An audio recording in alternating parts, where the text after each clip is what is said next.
I know most of you know me for my watercolor painting, which I absolutely love. I actually also enjoy other mediums as well. So really quickly before we get into this super easy, and I might even say cheater way to paint beautiful watercolor maple leaves, since it happens to be Halloween today, I thought it would be fun to show you this oil painting or portrait that I painted several years ago. This is probably one of my favorite oil paintings I've ever done. It took a lot of hours to complete to get it just right, but the time was well worth it. Anyway, I hope you enjoyed seeing that, and I wish you all a happy Halloween. Now let's get into the fun of watercolor painting. That is really not too hard to do. Here you can see I have my watercolor paper with some lightly penciled in maple leaves. And sitting on top of that are some real maple leaves that I collected from a mountain nearby that are going to help us out a little bit today. All right, if you love to paint, but you don't really enjoy drawing or don't want to take the time to draw an outline for the piece today, then I do have good news for you. I have a cheater way that you can get some awesome and realistic leaf outlines that only take just a few minutes. And the secret is to literally just collect and trace the actual leaves right onto your page. These leaves that I have here are ones I collected and pressed in a book a few years ago, so they are a little more flat and maybe easier to handle than a leaf straight from the tree, I guess, but the idea is still the same and it still works. If you want to even adapt the outline a little bit to suit your needs or change the shape up in any way you want, you totally can do that too. On my outline drawing, I've created the tips of the leaves a little bit more pointy than the actual leaves, so really you can do whatever. But there you go, a super secret tip to get the perfect leaf outline that only takes minutes. And as a side note, you could do this with any leaf that you'd like to try, not just maple leaves. But I will add as a side note, I will have this outline drawing on my Etsy shop as well if you'd rather go that route. I'll leave a link for that in the description of this video. All right, now I get emails all of the time from people asking me to review products here on my channel, and I'll tell you, I really don't like to do review products very often. I tend to be very selective on what I agree to test out here. I feel they should be of good quality and good products that can relate to this art channel in some way so that it will be beneficial to you as the viewer. So today I have something fun to test out for the first time. This is a Paul Rubens brand 48 half pan color paint set. I literally just got this in the mail and I'm really excited to see what it's all about. My first impression is that this is packaged really well. The box that the paint set comes in is very pretty and heavy duty. And here on the inside it has a beautiful little cleaning cloth in here as well. I'm assuming you use it to rinse or wipe your brushes on, and then you can actually rewash it. So that's kind of fun. Then here we have the actual paint set itself in a metal case. I mean, most of the time I'm more of a tube paint kind of girl, but I really do enjoy sets like this to take with me when I travel or if I want to paint outdoors or on site or something like that. This has plenty of mixing tray space here, and inside it has information or a color chart here. The biggest downfall with this though is that it seems to be mostly written in what looks like Chinese, so I can't actually read or understand this. I kind of wish they had an English version. This next little paper though is fun, and it does have some English on here. This is a color swatching card, so this is going to really come in handy. A lot of times I just have to make my own, so this is going to be useful. I'm excited about that. Now for the little half pan paints, they are each individually wrapped with the color names written here on the front. Some of the packaging on here just slides right off, but some of them were a little bit more stuck to the paints, so it might take just a few minutes to get all of these unwrapped to be able to test out. I'm really kind of just wanting to get right into painting my maple leaves, so at the moment I'm just going to unwrap and test out the yellows, oranges, reds, and maybe a brown so that I can paint my picture. But if you're interested in this set at all, then stick around because at the end of this video I'm going to unwrap and test out all of the colors, which do include silver and a gold half pan. I also want to just play around and see if the colors are going to lift off easily or not, so stick around so you can see that. And as a side note, these paints are available on Amazon. I actually have links for this set for the US, the UK, and Canada, and for a limited time I have a 10% discount code that I can share with you that will be valid through November 5th if you'd like to get a bit of a discount on this set. The discount code for this is Liesl 008. That's again Liesl 008. I also have links and information for all of the other products you see me using today listed in the description of the video as well. All right, now that I have a few of these colors unwrapped and ready to go, I'll just give them a bit of a test here on this swatch paper to get a feel for their vibrancy, hue, and transparency. Now, I will give you a bit of a warning. I do have to say that I made a huge mistake here. I started painting on these color swatches and then later noticed that I painted the colors off to the right side of the color name when I should have painted them on the left. But it was too late to change it, so I went ahead with how I had started it. But if you decide to get this set and try out the color swatches, then don't make that same mistake that I did. All right, so far so good. First impressions of the colors is that they're very pretty and seem to be very vibrant. Some of them are slightly more opaque than others, but that also could be because I'm using more of a concentrated version of the paints right now. So we'll test that out a little bit more as we get into the actual painting. Let's go ahead and tape our paper down and pull out some brushes and we can get right into it. I'll use 3 of my Craftimo brushes for this piece today, the number 10 round, the number 6 round, and the number 1 rigger. Now for my paint colors that I'll use on this piece today, I'll just pick one yellow, orange, and red color to use for the leaves. And I think I'll use some of the colors that are not normally in my everyday palette so we can really try something new. You are welcome, of course, to pick any combination of colors that you'd like to use or have on hand though. I think I'll try out the chromium yellow, maybe the transparent orange, and the ruby red. These are all nice, rich, vibrant colors.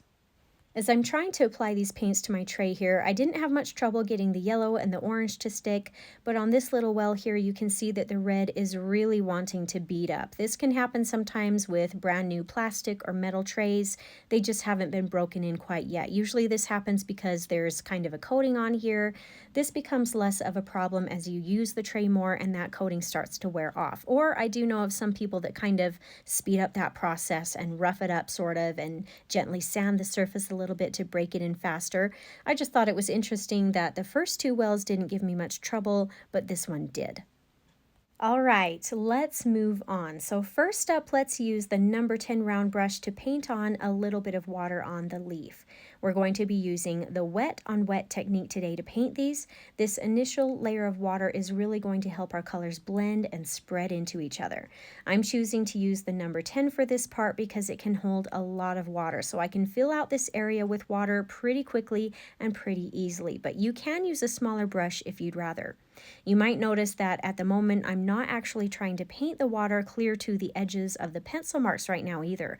I'm getting close, but I'm saving the ins and outs of the tips and points for when I'm actually applying the colors. This is just going to help me work a little quicker to get the water layer on here faster so it doesn't start to dry out before I can apply the paints. Then after the water is all on here, then we can switch over to the number 6 brush and start painting in the colors. I'll work my way from the lightest to the darkest color, so I'll start with the yellow first.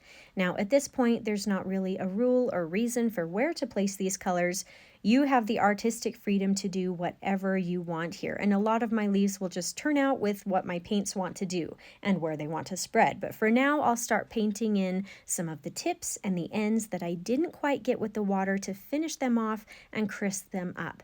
Then I'll push that paint down a little ways to mix in with the water and let it spread out. Then after I've got the bit of yellow, I'll start adding in some of the orange in the same way, starting at a few of the tips and then blending it into the yellow colors that are already on here as well. You can see that the colors are just going to spread and blend into the water a little ways in a very natural way, which is partially why this painting is so easy and simple. We're really just letting the paint do what it wants here.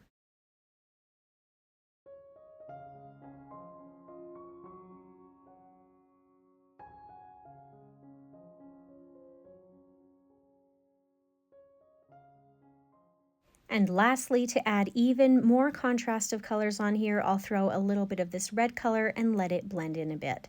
If you find that you need to help spread the colors out a little bit more, it works really well to rinse and dry your brush off and use the damp brush to push and spread the colors around with. I'm really loving this so far. I'm just keeping this painting fun and simple. I'm really just letting the colors kind of blend and do their own thing here with a little bit of guidance from me too, I guess. But I am trying to work with what it's already doing. This is not necessarily supposed to be a realistic piece. I am more so just trying to enjoy the process. But with that being said, sometime I should do a more realistic version of a maple leaf. That would be a fun challenge. At this point, I'm just going to continue on here and paint the rest of the leaves on the page in pretty much the same way, starting with the water layer first, then adding in the colors, working our way from light to dark. If you're enjoying this tutorial so far or have found it helpful in any way, I hope you'll consider subscribing to my channel if you haven't already so you don't miss out on more of my tutorials that I put out every week. In fact, next week I'm thinking of getting into some Christmas tutorials and paintings. I'm really looking forward to sharing those with you. This is definitely something you don't want to miss.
I am enjoying using these little paints so far. Some of the colors looked a little more opaque in the samples I was trying, so I was curious to see how they would react on a bigger scale. And I'm definitely seeing some more transparency with these now. The colors are nice and vibrant, but I am using a pretty limited palette of colors today, so I do look forward to testing out more of the colors at the end of the video and seeing what they're like too. And like I said, I enjoy using my professional tube paints on a day-to-day basis, but the different paints I've tried from Paul Rubens over the years have always seemed to be of good quality and are not as expensive as some of the more professional brands. So it's definitely a great option if you're wanting to get into painting, play around with watercolor paints, or give them a try without breaking the bank to get started. You know, at the beginning of this video, I showed that little Halloween painting that I had done a while back. Some of you may be wondering why I tend to focus more on watercolor painting instead of oil. I was very big into oil painting. I love a lot of the things it can do. I tend to be more of a tight painter, and oil paint can really allow for some amazing blending capabilities because of its slow drying process. So I really was able to create some awesome pieces of artwork with it. The downfall that I found with it, though, is that unless I painted in more of a Bob Ross style, these more detailed paintings took me hours and hours and months to complete. I also have 4 children who were a lot younger when I was trying to do oil painting, and so finding the time to set up and take the time to paint and then even clean up afterwards was almost nearly impossible. In fact, that can still be a challenge for me even now that they're a little older. But that tended to just stretch that time out even more to be able to finish one of my oil paintings, and by the time I was 3/4 of the way done, I wasn't in the mood or the mindset to finish the painting anymore. It was more of a chore for me. The fun of the project was kind of gone at that point, and I didn't feel like I could start a new project either until I finished the one I was on. So, long story short, when I started getting more into watercolor painting, well, I was terrible at it at first. I was so used to how oil and acrylic paints worked that it took me a long time to figure it out. I had one watercolor class in college where I learned some of the basics, but I really didn't feel like I was good at it even after that. However, partially because of my perfectionist personality, I didn't give up on it either. I decided I was not satisfied with not being good at it, so I figured it out, a lot of it on my own through trial and error. It really did take me years to feel like I could finally do well with watercolor painting, and honestly, I am still learning new things all the time, even now. But watercolors have slowly become my favorite medium to work with, and some of the reasons why are because the setup and cleanup are simple and quick, my paints are always out and ready to go, the supplies, even though can be expensive initially, tend to last a long time and really don't take up as much room to store like the canvases for oil painting. I feel like I can travel with one of these little paint sets and literally paint whenever and wherever I am with minimal effort. And the best part for me is that I can sit down and complete an entire painting in anywhere from minutes to a couple of hours, depending on what I choose to paint that day. And then I can move on and try something new the next day. If I only have a few minutes in between being a wife and a mother, I can easily get my painting fix in with just some simple one-stroke flowers or something. And I have fallen in love with some of the things that watercolor paints can do. With all of that being said, because of my own personal struggles, experiences, and eventual triumph and love for watercolor painting, I feel very strongly that anyone can learn to paint with watercolors if they are willing to put in a little bit of time and effort, which is partially why I created this channel in the first place, to help encourage others to give it a try. Well, that was a huge tangent, and I think I've talked way too much today. I just thought you might enjoy hearing how watercolors has slowly worked its way to be my favorite painting medium over the years.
Okay, moving on to the next step. Let's pull out a little bit of brown to finish off some of these little details here. I think this color is called Andyke brown, maybe similar to Van Dyke brown, I guess. Feel free to use what you have on hand though. Any nice dark brown color will do. I'll just use some of this color and the number 6 brush to start painting in some of the branch lines connecting all of these leaves together. You can use a smaller brush to do this part if you need to. The great thing about these Craftomo brushes is that because they have such nice pointy tips, I can really make some pretty thin lines with them and then also graduate to thicker lines as I move downward. The other good part here is that these branch lines don't have to be perfect and straight. A few squiggles and bumps in here adds character and makes them look more realistic. So don't worry if you don't have a steady hand for this part. In fact, I may just add a few little bumps or knots in here on purpose that maybe I can add some offshoot branches to later. All right, now that I have the main larger branches done, I'll switch over to the #1 rigger brush and paint in some little stems for a couple of these leaves here, as well as maybe some thin twig or branches stemming off from the main branch. And then I'll go ahead and add in some thin vein lines on the leaves as well.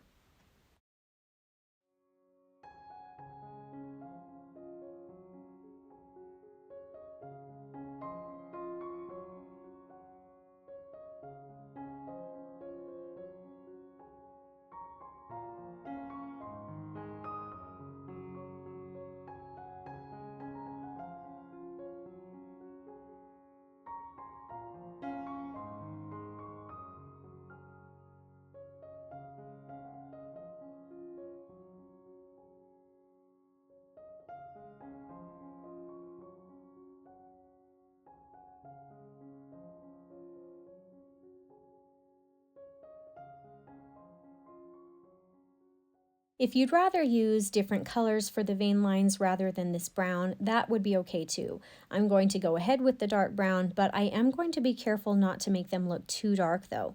I will also probably add just a bit of extra brown color here at the base of the leaf as well, where all of the vein lines converge, just to tie them together a little bit better.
And that, my friends, is it for a fun, simple, and quick autumn maple leaf painting. I hope you enjoyed this little piece. I found it very fun to do. Now, if you are wanting to see more of the colors from this little palette, stick around for just a minute longer and I will just quickly show off some of the color samples that I tried out.